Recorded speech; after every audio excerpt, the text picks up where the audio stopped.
ओम नमः शिवाय। जय श्री कृष्णा। दोस्तों, इस वीडियो में बात करेंगे हम भगवान श्री कृष्ण के उस प्रसंग की जिसकी कई बार आलोचना की जाती है। खास तौर पर जो नई पीढ़ी है, हमारी जो बच्चे हैं, जो यूथ है, वो कुतार्किक लोगों के बहकावे में आ जाते हैं। उनको ठीक तरह से तार्किक उत्तर नहीं दे पाते हैं और भगवान श्री कृष्ण के इस रास लीला वाले प्रसंग पर उनको कहीं ना कहीं कुछ हेजिटेशन होता है। वो ठीक तरह से समझ नहीं पाते हैं। तो चूंकि ये जानकारी सनातन धर्म से जुड़ी हुई है, सनातन धर्म के लोगों से जुड़ी हुई है और हर एक व्यक्ति को इस जानकारी को ध्यान में रखना चाहिए, इसलिए ये वीडियो बना रहा हूँ। तो दोस्तों, सबसे पहले तो हमें ये समझना है कि जो भगवान श्री कृष्ण का रासलीला का प्रसंग है, जिसकी लोग आलोचना करते हैं, जिसमें लोग भगवान श्री कृष्ण के कैरेक्टर पर सवाल उठाते हैं, वो केवल विधर्मी हो सकते हैं या अज्ञानी या बेवकूफ हो सकते हैं। जो इस तरह का प्रयास करते हैं, उन्हें किसी भी तरह का आध्यात्मिक ज्ञान नहीं है, इसलिए वे ऐसा कहने का प्रयास करते हैं, आलोचना का प्रयास करते हैं। तो दोस्तों, भगवान श्री कृष्ण का जो ये प्रसंग है, ये जो कथा है, ये किस पुस्तक से ली गई है, सबसे पहले इसे देखना जरूरी है और हमें कॉमन सेंस का उपयोग करना है। तो दोस्तों, ये जो कथा प्रसंग है, ये पुराणों से लिया गया है। अब पुराण जो हैं, वो ईश्वर के प्रतीक रूपों में कथाएं हैं। इन प्रतीकों को डिकोड करना पड़ता है, इन प्रतीकों को समझना पड़ता है। तो कुल मिला के ये ईश्वर की या आध्यात्मिक यात्रा की कथाएं हैं। ये प्रसंग जो है, भगवान श्री कृष्ण का रासलीला वाला प्रसंग, किसी रोमांटिक किताब से नहीं लिया गया है, किसी रोमांटिक बुक से नहीं लिया गया है। ये कोई प्रेम कथाएं नहीं है या प्रेम कथाओं की किसी पुस्तक से ये कथा नहीं आई है। ये आध्यात्मिक पुस्तक से ये कथा आई है, पुराणों से ये कथा आई है। तो इसका जो अर्थ है वो भी हमें आध्यात्मिक दृष्टिकोण से लेना पड़ेगा।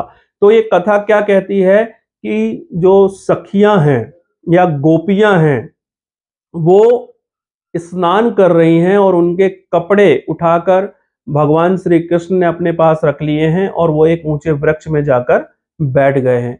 अब इसके प्रतीकों को समझना जरूरी है। दोस्तों, स्नान करने का मतलब है ध्यान में डूबना। ध्यान यानी अपने आप का ध्यान। ये वो ध्यान नहीं है जो एकाग्रता से, कंसंट्रेशन से जुड़ा हुआ है। ये ध्यान है अपनी आत्मा में डुबकी लगाने का ध्यान। अपने अंदर जो परमात्मा बैठा हुआ है, उसके ध्यान में, उसकी याद में डूबने का समय है, जिसको हम स्नान के रूप में देख सकते हैं। तो गोपियां क्या कर रही हैं? ध्यान कर रही हैं। स्नान यानी ध्यान, जल में उतरना यानी ध्यान में डूबना।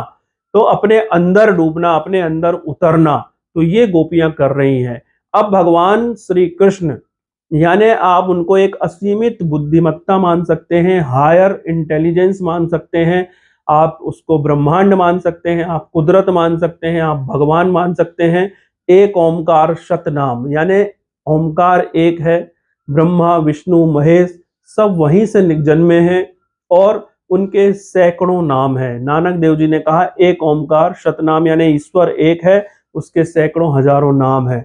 इसी तरह से जो भगवान श्री कृष्ण हैं, जो यहाँ पर असीमित बुद्धिमत्ता के या भगवान के या ईश्वर के या परम पिता परमात्मा के रूप में हैं, वो गोपियों के वस्त्र उठा के और उन्होंने अपने पास रख लिए हैं। इसका मतलब हुआ, वस्त्र किस चीज के प्रतीक हैं?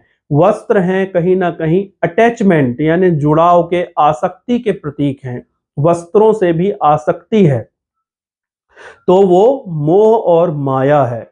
तो मोह और माया रूपी वस्त्रों को भगवान ने अपने पास रख लिए हैं। तो इस कथा का बहुत छोटा सा सारांश रूप विवेचना ये है या अर्थ ये है कि जब भी कोई व्यक्ति भगवान के स्मरण में डूबे, भगवान की याद में डूबे, ध्यान करे, तो वो किसी भी तरह के अटैचमेंट का उसको ध्यान ना रहे।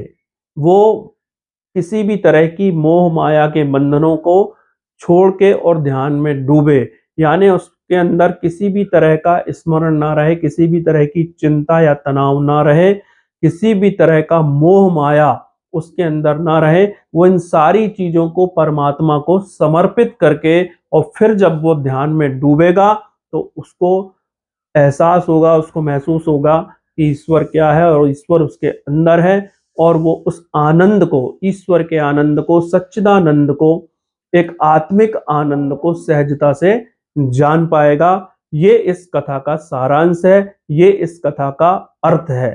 तो इसका भौतिक अर्थ लगाने की कोशिश ना करें, क्योंकि इस कथा का सोर्स ही पुराण है, जो आध्यात्मिक पुस्तक है, जो आध्यात्मिक ग्रंथों से ली गई है। तो आध्यात्मिक ग्रंथों से ली गई कथाओं का अर्थ भी हमें अध्यात्म की दृष्टि से देखना पड़ेगा, ना कि भौतिक दृष्टि से देखना पड़ेगा। तो दोस्तों, उम्मीद है कि वीडियो में दी गई जानकारी आपको पसंद आई होगी। यदि ये जानकारी जो वीडियो में दी गई है आपको लगता है कि सभी के काम की है, तो ज़्यादा से ज़्यादा वीडियोस को लाइक करें और ज़्यादा से ज़्यादा शेयर करें।